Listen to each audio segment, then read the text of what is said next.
You like that, don't you? Want to see how I make this? Stay tuned and I'll show you.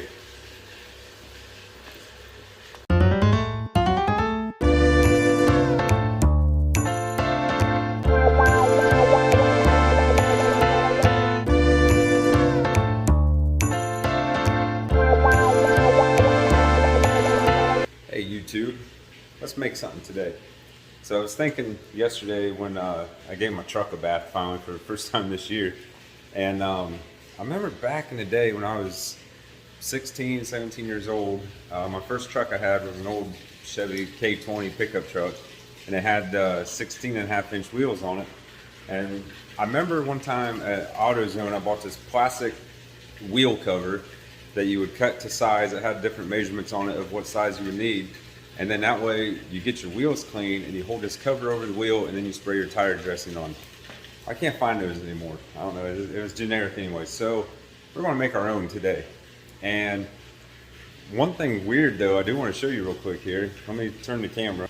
So, you know, this is the truck. Those are 20-inch Laramie wheels, or they say they're 20-inch. And I'm glad I checked this prior to starting this project because, let me zoom out a little bit here for you. So putting a tape on it just to see how big I need to make my cover.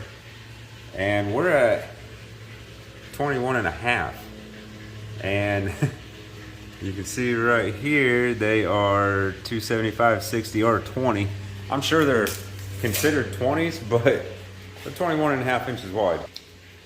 So I guess if you are going to make one of these little cover things that I'm getting ready to show you what I'm going to do, just maybe throw a tape on your wheel, make sure it's get the right size, I guess is what I'm trying to say, because if I would cut this piece that I'm making down to 20 inches, it wouldn't have covered the whole wheel.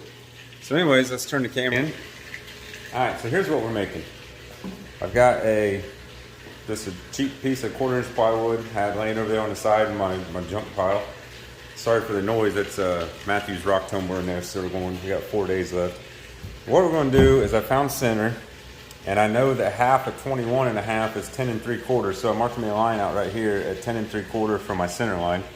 And then I got this fancy little jig that I made a couple years ago that trim router mounts to it, and you can cut circles with it. So this is pretty cool, honestly. And this is just an old piece of scrap flooring that I made, but all you do is drill your hole in the center, set your pin in it, and then, sorry, I don't have my tripod here.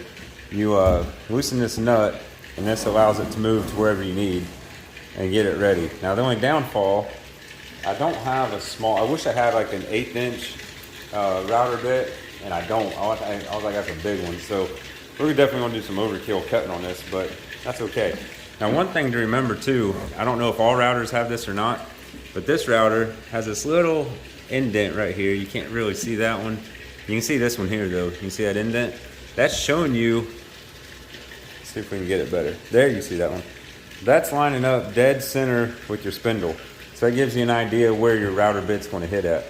So let me get this set up. I'm gonna swap over to the other selfie stick because it's got a tripod on it.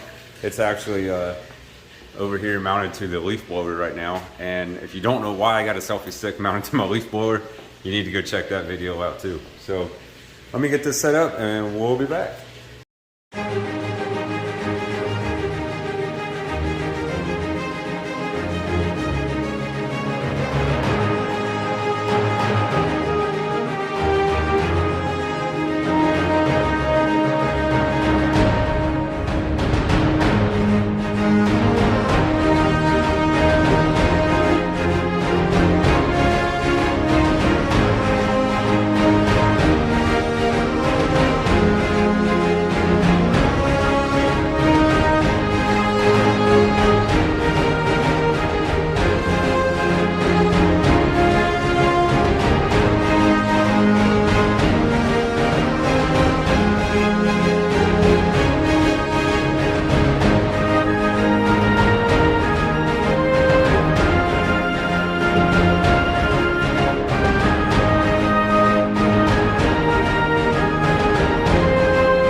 mount to this so you can actually hold it up against your wheel.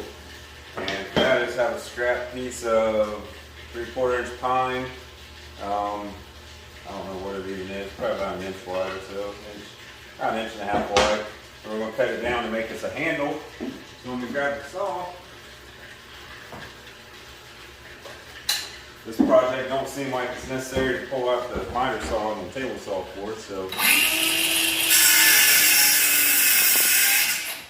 that'll be our top of our handle. And then we want enough room you can get your hands in it. So I think for that, again, we're just going to set this up here. We're going to cut us some blocks at 2 inches. We mark off our 2. We'll cut 2 of these.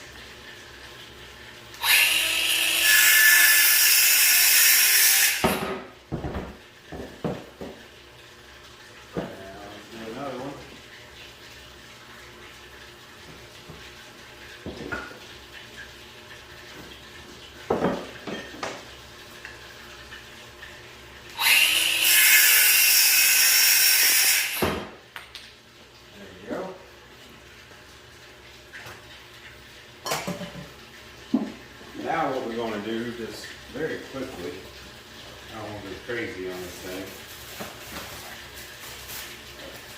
Alright, now let's take our little pieces we just cut, kind of knock the burrs off of them, you know. That's annoying.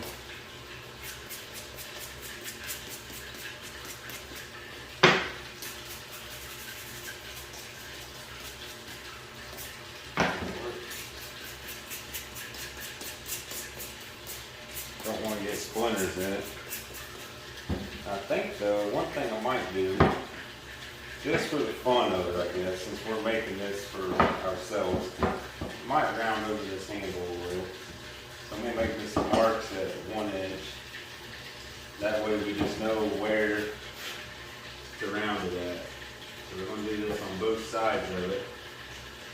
And this is actually something you should probably do on a router table, but I don't have one, so we're just going to mark all the way around it here.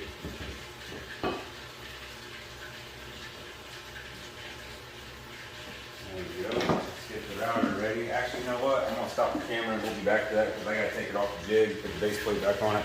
So we'll be back. I want to talk to you about something real quick. I got to take the screws off to take my jig off of my router. Now I know I could just, you know, I could pop this off and do it that way, but these things are crazy, man. And I'm not saying they malfunction, but just remove the battery. I mean, a little bit of safety never hurts. But if it's electric, you know, just unplug the thing before you work on it. Now, it should be common with every tool. You know, you should unhook the power supply to it before you start, you know, changing your bit or whatever, because you'll find out really quick if that thing malfunctions or not. Because if it does, it's going to get you. So let me finish swapping this out. I gotta get the base plate out of the shop and then we'll be back.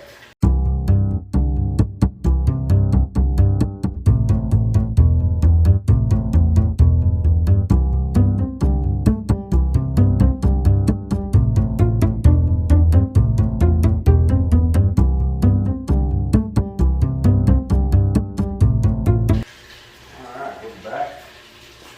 We glue and nail these up. Believe it or not, the nail guns are one thing that I don't have is Milwaukee yet. I really just, I don't know. I like the Milwaukee nail guns a lot, the 18s, the M18s, but I just can't justify spending that kind of money when I don't do a whole lot of, you know, if I was a trim carpenter or something, it would make sense. But I'm sure they're great guns and they're worth the value because you don't have to mess with air compressors and, you know, especially on the job site, but I don't do none of that, so maybe one of these days if these ever go out or something big happens, I might get some, but not now. But anyways, these are just some 18 gauge nails we're going to put in here. They're like 1.5 inches tall, long, whatever you want to call it. So, get these shot in. They're not going in very deep. Adjust that a little bit.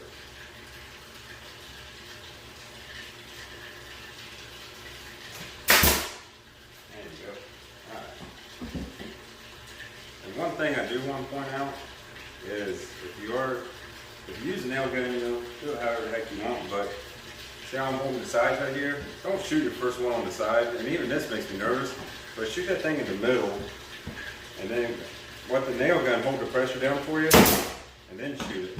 Them nails can, you know, go every which direction, and I've never had it happen, but I bet that shit hurts. So be careful with that. Alright, let's get the rest. Actually, I'm going to shoot these on the floor. You're getting a lot of vibration up there on that can.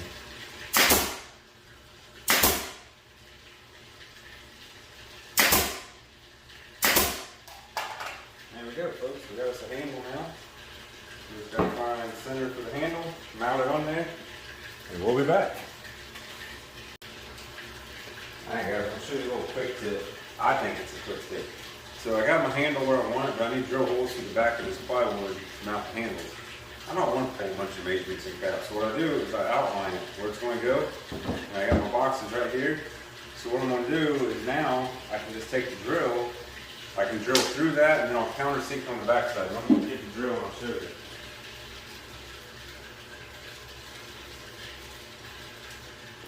So I have just a standard countersink bit here, just like that.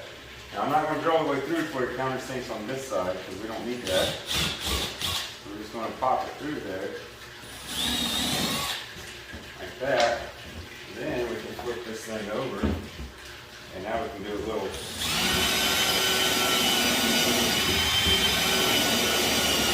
And it don't got to be a lot. This is thick, thin plywood.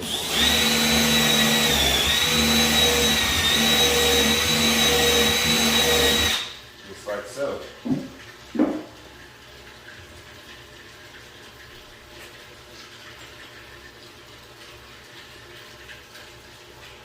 Now we're going to put our handles on it. I think one thing we probably should do before we put the handle on is just for a little better feeling on this. I don't want to tear my handle up. So what we'll do is, this can get tricky, guys, sometimes, but that's what's fun about it, I guess. Actually, you know what, before we do this, well, we can go ahead and drill, but these nails didn't shoot in all the way the first two that I shot, so we do got to hammer them down again a little more, because I don't want to be tearing up my hands every time I use this. We're just going to hold it in place, stand it up. I had it in place. Go right there with it. You just want to mark it, really. There we go. Mark this one. That'll do. Now we can.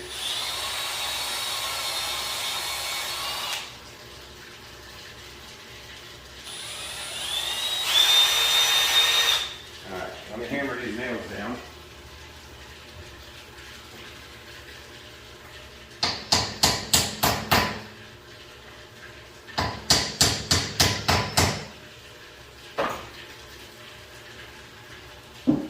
Now we're cooking with fire. As long as our handle lines up, right? Then we only got one more step to do. There we go. Line that up with our holes we just drilled.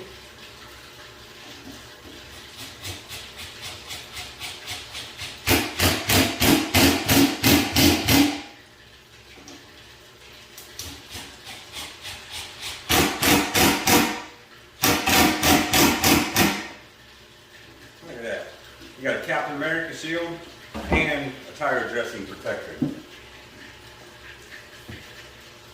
Alright, so the last step, I don't think I'm going to put I was going to put like a lacquer finish on it, but, and I might still do that.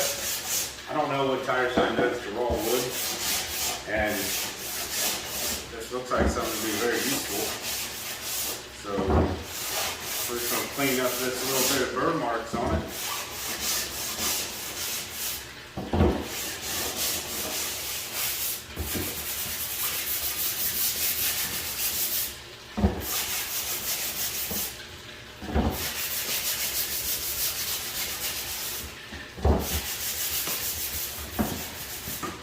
There we go, folks. Well, we don't know if it works yet. Let me clean this mess up. I might shoot it with some lacquer if I got some in the shop, but if not, we're going to test this thing out. So we'll be back.